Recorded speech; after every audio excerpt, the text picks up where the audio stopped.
Yo, see me talking about hoops, keep it real all day. Tune into the podcast with Jennifer Porte. Got the latest stats for you, got lots to say.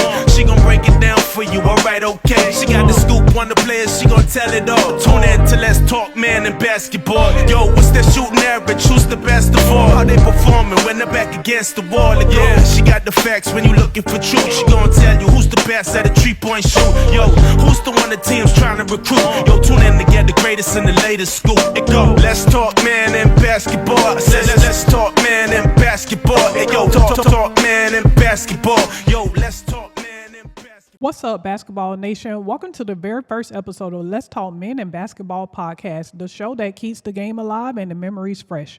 I'm your host, Jennifer Porte, and I'm here to bring you one-on-one interviews with NBA legends, rising stars, and even Hollywood basketball stars. In each episode, we're going to explore the world of basketball from amazing plays to behind-the-scenes stories you never heard before. In today's episode, we're taking you back to the 90s.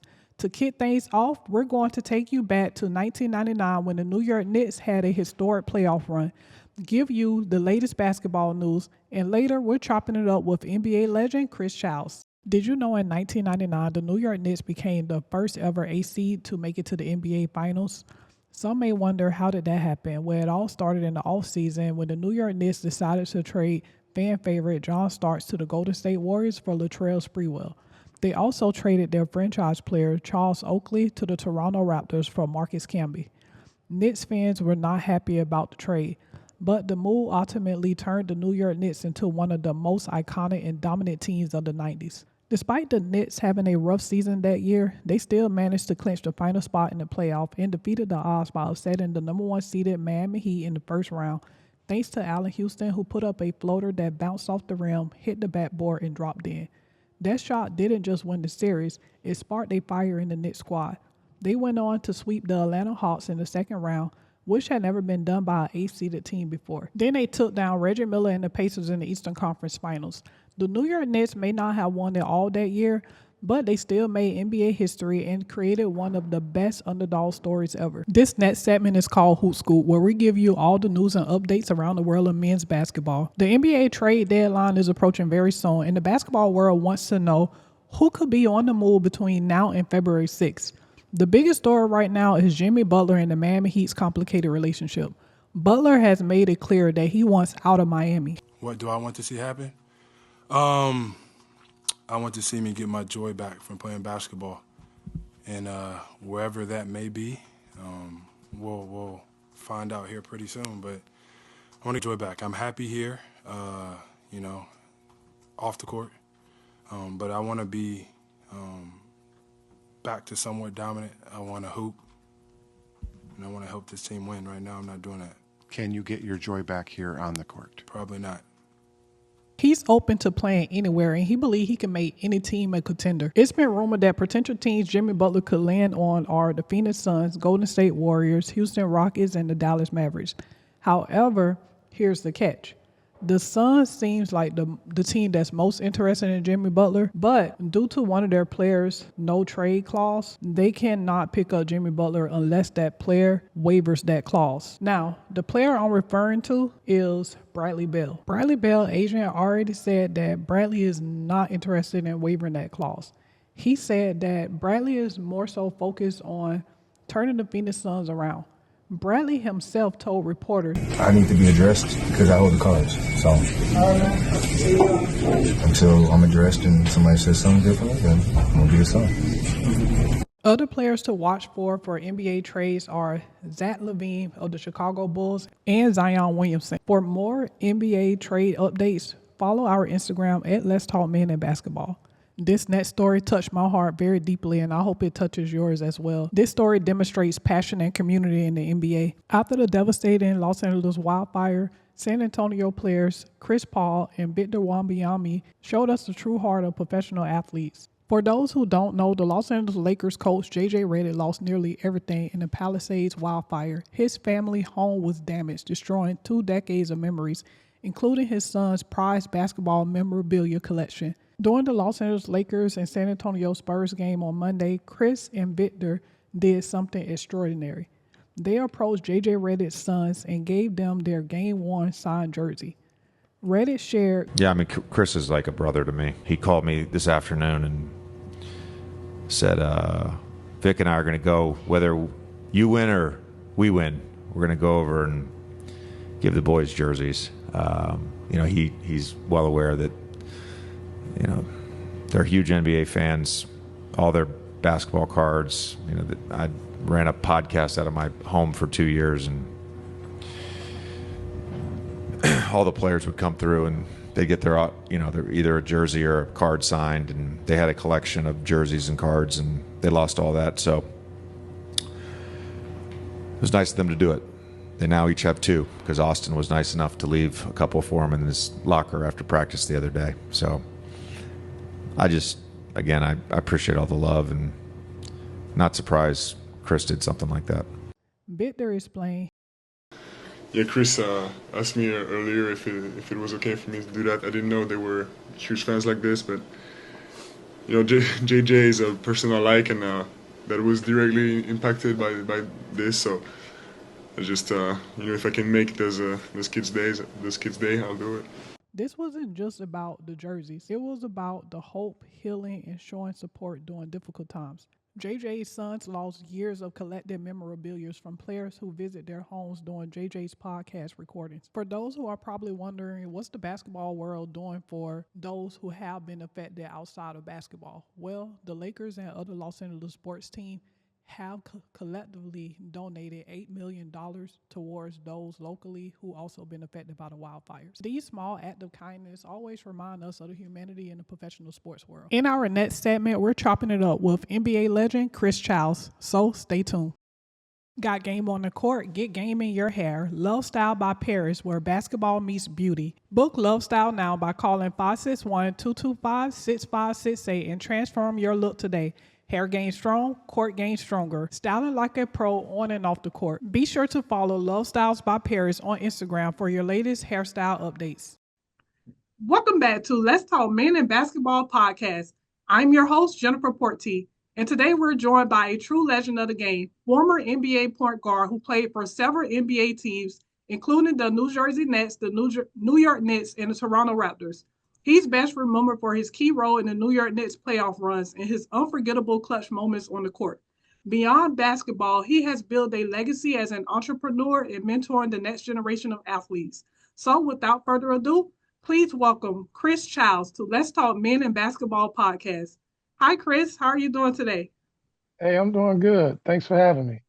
You're welcome. So what have you been up to nowadays? I just got off the golf course, so playing a little golf, still mentoring young ladies, young men, giving back to the community, and just enjoying retirement. Oh, nice. How's your golf game? It's not where I want it to be right now, but just working out a few kinks. But I'll be back to my normal play here real soon. Okay. What were some of your earliest memories playing basketball as a child?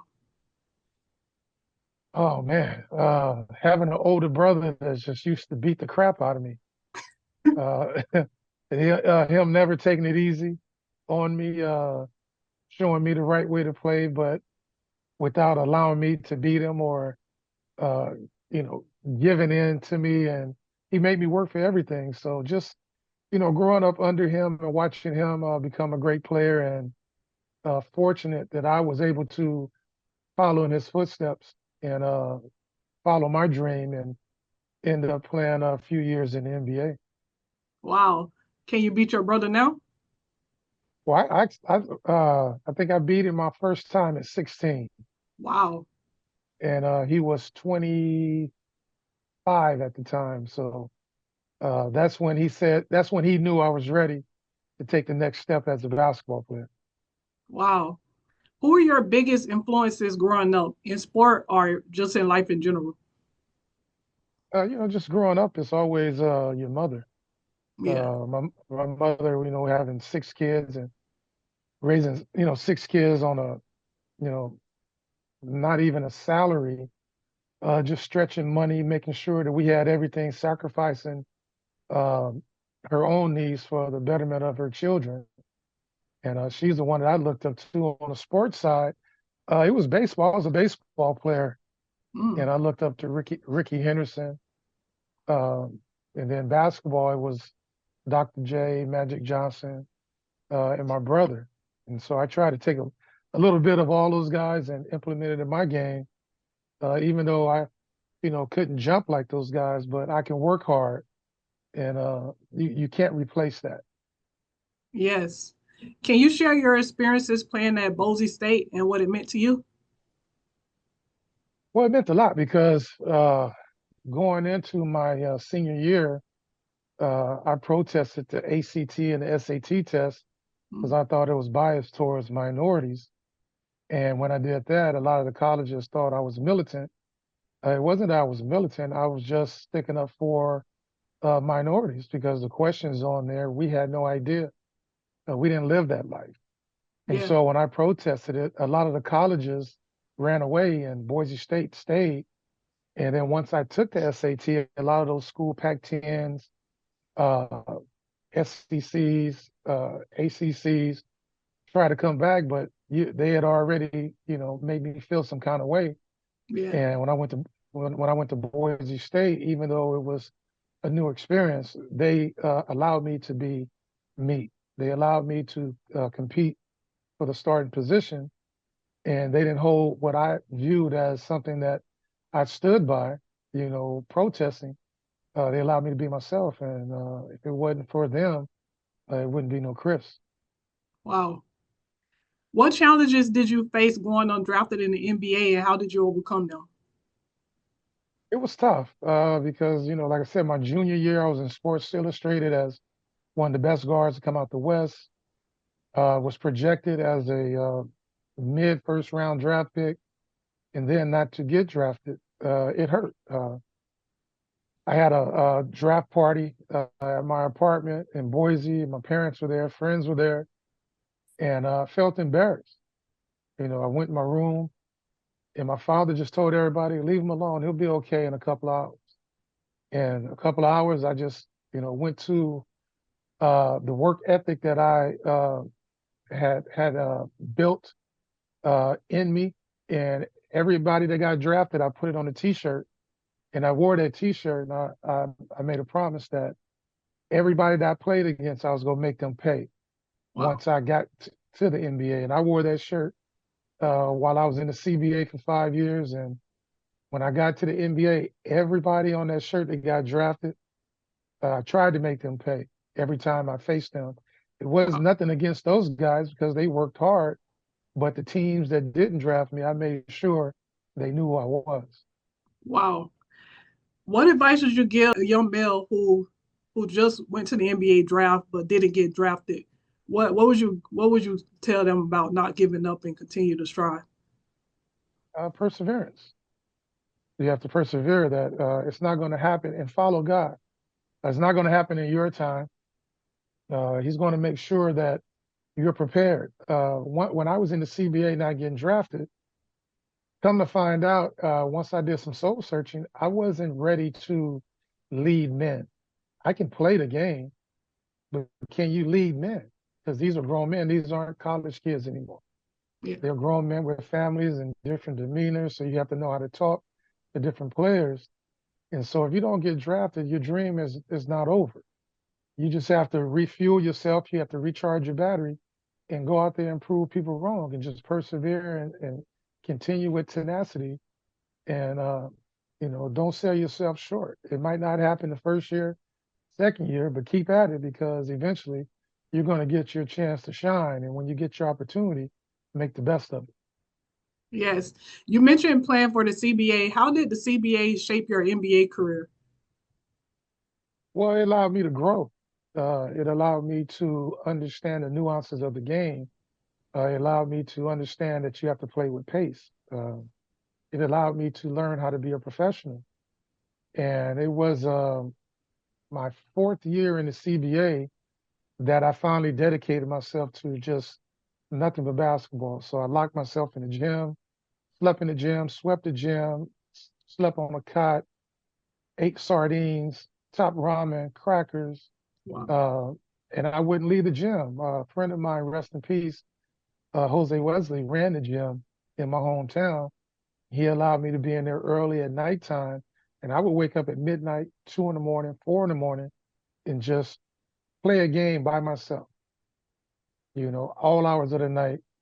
And I made sure that when I went back to the CBA, the team I was playing for, the Quad City Thunder, that I was going to, one, be the MVP, which I was, two, win the championship, which we did, and three, get called up by a team, which I was.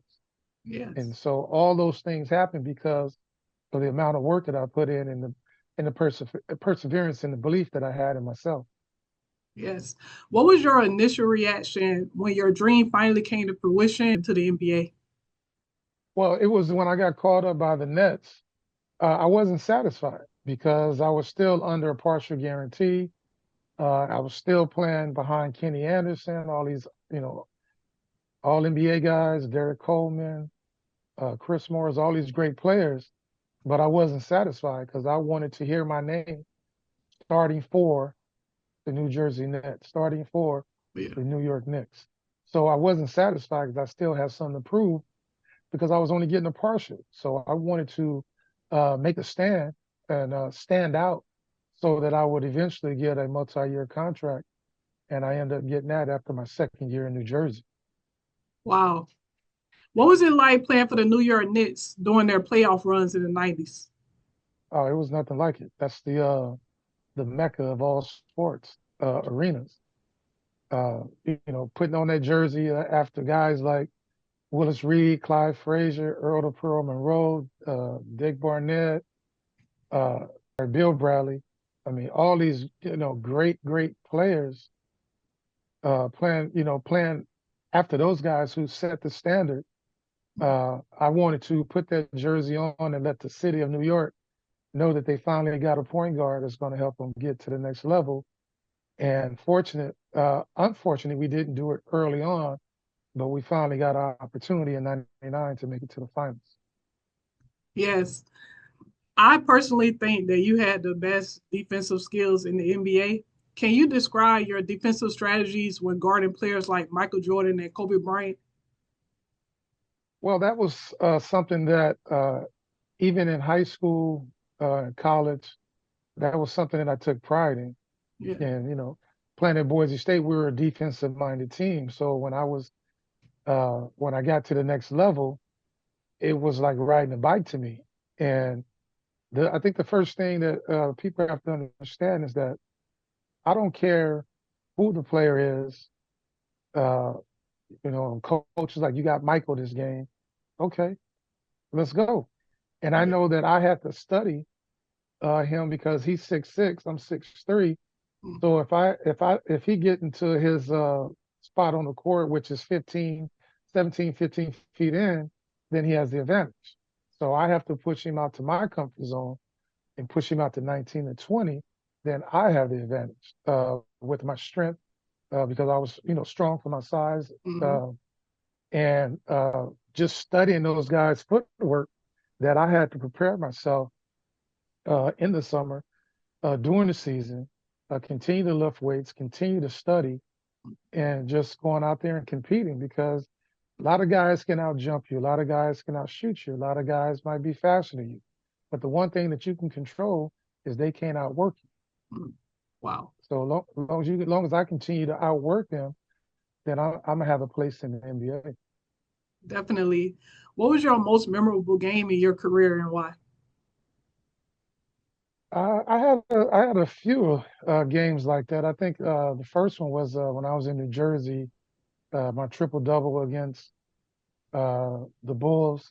I had another triple double against the Lakers, but it was just being on that court against Indiana in the Eastern Conference. I think it was the Eastern Conference Finals or semifinals where Larry made the 3-point shot, made the 4-point play, and we were able to go on and to the NBA Finals. So Yeah. everybody plays the game for that, and for us to have the opportunity to go back after we were a number 8 seed, and for the city of New York to be able to celebrate with us, that was very special.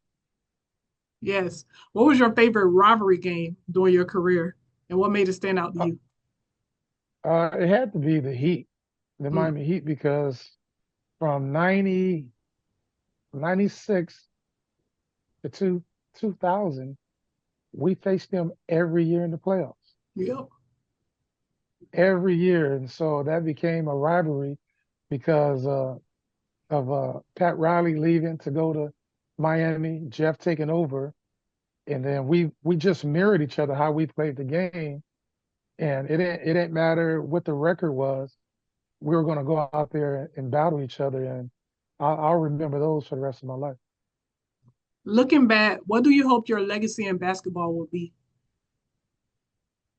Just that, like I said, I persevered. I came from the CBA, where we had a lot of players over the time history of the CBA make it to the NBA, but not just make it, play vital roles on our particular team. And so with that, showing younger people that no matter where you are, if you can play, you can play. And whether it's the CBA, the G League, overseas, if you want to make it, if you give yourself the opportunity and play the game the way the game is supposed to be played and persevere, you'll get that opportunity. And so, the years that I played with all the different teams, the three teams that I played for, I think that all my teammates would say that every time, whether it was practice, whether it was a game, I showed up. I didn't take a playoff. I always came in shape. I was always a team player, a very unselfish player, and I got along with my teammates. Yeah, that's very important. This next segment is called Basketball Would You Rather. I'm going to ask you three questions and you're going to tell me which do you prefer. Would you rather Okay. have a game winning shot or a triple double? Game winning shot. Uh, Triple doubles, I mean, if you don't win, they're good for the record books, but Mm, the ultimate goal is to win. And so I yes. would rather have the game winning shot.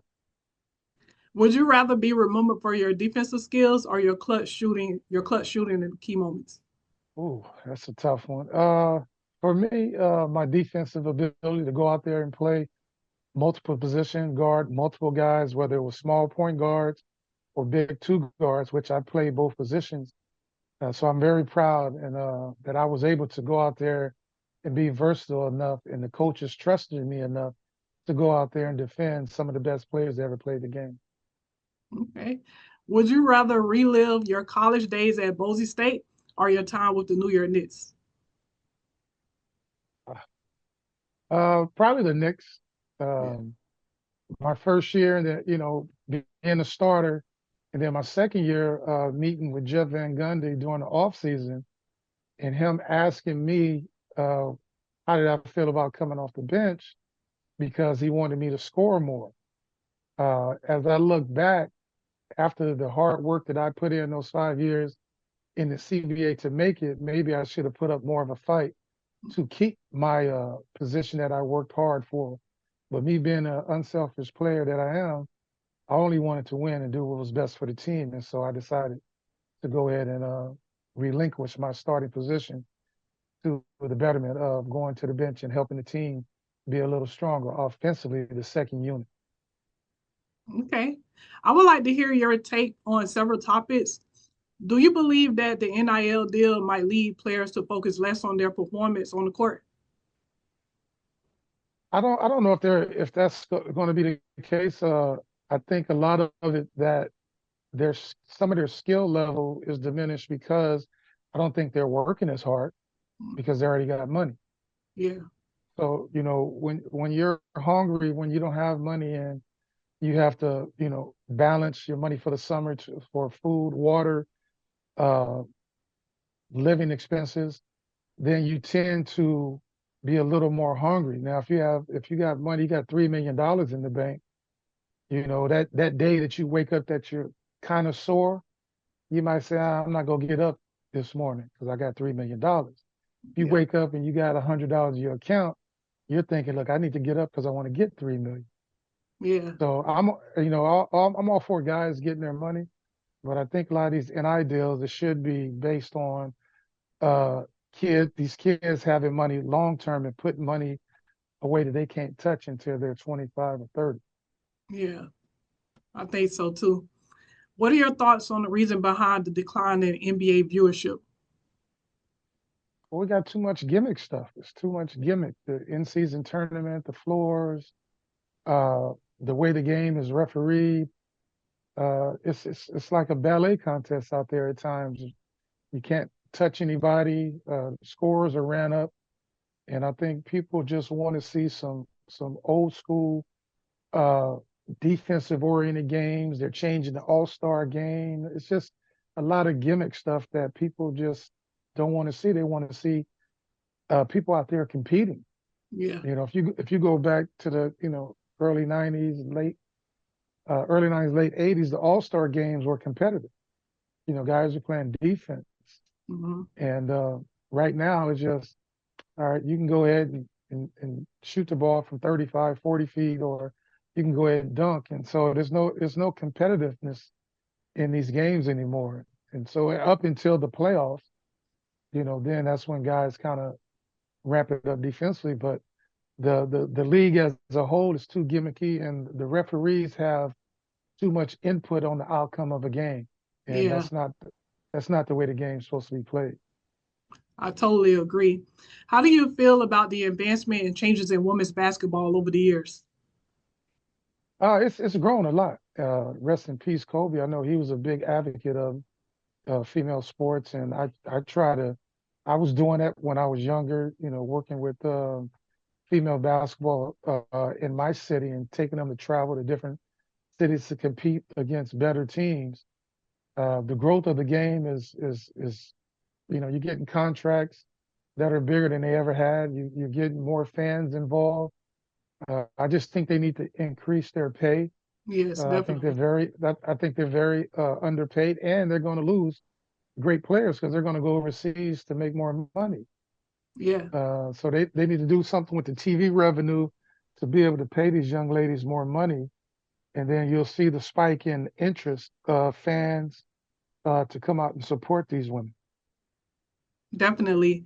This last segment is called Fan Zone. I have one question from a fan. A fan wants to know, what advice would you give a kid about basketball and why? Well, you have to love it. Uh, when you're a kid, and the kids I work with, I make sure that I talk to the child and the parent first, because if you're doing it because the parents want you to do it, then you're not going to be the best version of yourself. So I ask the kid, what do you love about the game, and what are you willing to sacrifice to be good, to be great? And if the kid can't give me that answer, then I know they're doing it for their parents Mm, and not doing it for themselves. So just make sure you love the game and it's something that you really want to do, because you got to give it 150%, not just 100%, because kids don't get better when we coach them. They get better on their own when they're able to wake up and go run 3 miles, go run wind sprints, to wake up and do sit-ups, push-ups in the morning. It's easy when somebody else is telling you to do it, but you only become better when you do it yourself without the influence of an adult. So just make sure that it's something that you really want to do and that you're willing to give 100%. wow, great advice. Thank you so much, Chris, for joining Let's Talk Men and Basketball, and I look forward to seeing all the marvelous things God has in store for you. You're very welcome anytime. You know how to get a hold of me. Just let me know and I'll be there. Thank you. That's it for today's episode of Let's Talk Men and Basketball podcast. Thanks for listening, and don't forget to like, follow, and subscribe to Let's Talk Men and Basketball on Instagram, YouTube, and Spotify. Until next time, keep your head in the game.